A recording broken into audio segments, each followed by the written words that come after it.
Hey comic book fans, welcome back to Comic Book Corner 2.0 and fans, you're with me, Mike Spider Slayer. And guys, welcome to episode number 2 of Independence. That's right everybody. This is a series where basically I get books from independent writers and I review them. That's right. And let people know that these books exist in the comic book world besides the big two. I mean, these independent writers really go above and beyond for their own creations and their own comic books. So today what we're going to be talking about is Deadly Park issue number 2. This is done by Alexis James.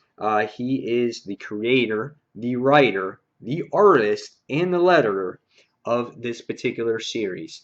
I read issue number 1 back in Free Comic Book Day. It was a very well done issue. I enjoyed it immensely. It is a supernatural type of book. Alexis James signed this particular copy for me, and this book introduces a new character into this series, and her name is Val. The art style in this particular series is very distinctive. Alexis James has his own style of art and feel. This is all his own layouts and his paneling, and he's worked very hard on doing this particular series, and he tries to go above and beyond here. Again, it's his very own distinctive feel. Here we have some type of cool again, supernatural like creatures that I really liked seeing in here. I'll show you one issue one page here that really stood out for me here was this particular issue because this is some kind of like creature or ghost, but it's used as paneling as in here as well, which was very nice to see too. And this is like the main villain bad guy. His name is Jibber Jabber. He's very dark and evil. And yeah, so this artwork in here it can be very bloody and gory. And I've talked to Alexis quite a few times, and he's such a great guy, and it's hard to see this violence come out of him. But that's what's so great about the imagination, how we can use it and put it on pieces of paper. So what did I think about this story? I thought this was a great story. It's otherwise known as Grounded, and it's again an introduction to our female character on who she's gonna. We don't know who she's gonna be yet, but she is gonna be in this series, and her name is Val. And she's, I guess, Hispanic in the series. And we get to see her little interactions. She waits tables. You see her go out on a date and whatnot. And then you get to see this bum that was possessed in the last issue that throws up, I guess you want to say, some evil demons from his mouth, which I thought was quite interesting too. And this bum is the bum that was possessed is trying to let somebody else know that if you go into a certain spot that you're going to get possessed too. And the bum gets the crap beat out of him in the issue. So there's lots of things going on in here. I thought it could be quite busy at times. It could be overwhelmed. You might want to look at the issue a couple times. And if there was one thing that I thought that I would have loved to see a little bit better, when we have translations in comics, I'm so used to seeing the translation actually happening in the word bubble.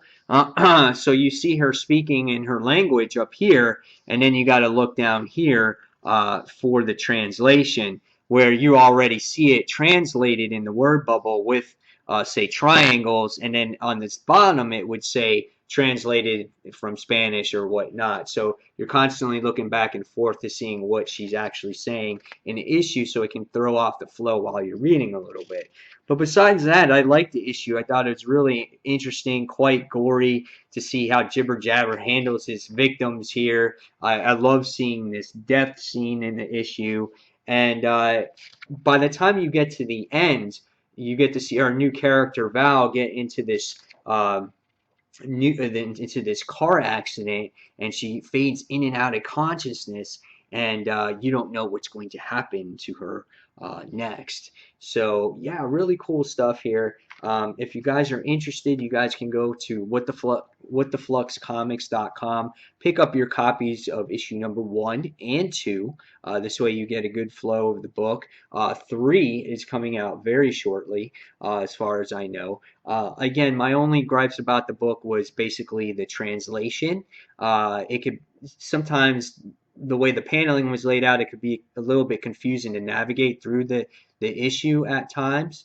And I'm trying to think. So the translation, the navigation, and yeah, I think that's about it. I mean, it was a fun read. Again, if you like supernatural, gory type of book, you're gonna like this. Oh, and the one other thing that I have is I know he's doing this all by himself, and it's a lot of work. But I love to see issues come out a little bit more regularly, so you can follow the series and stay current with it, and you don't forget what happens in the last issue. But again, besides that, I really liked the book. It was a solid issue. It's very different, and I'm going to give this book a 4 out of 5 stars. You gotta give your hands to these independent writers and creators. They lay it all out on the line for us readers out there, and my hat's off to you, sir. And thank you for letting me read your book. And looking forward to issue number 3. So, guys, as always, thank you for watching Comic Book Corner 2.0, and into the next comic book review. This is Mike Spider Slayer signing off. Take care, everyone. See you soon.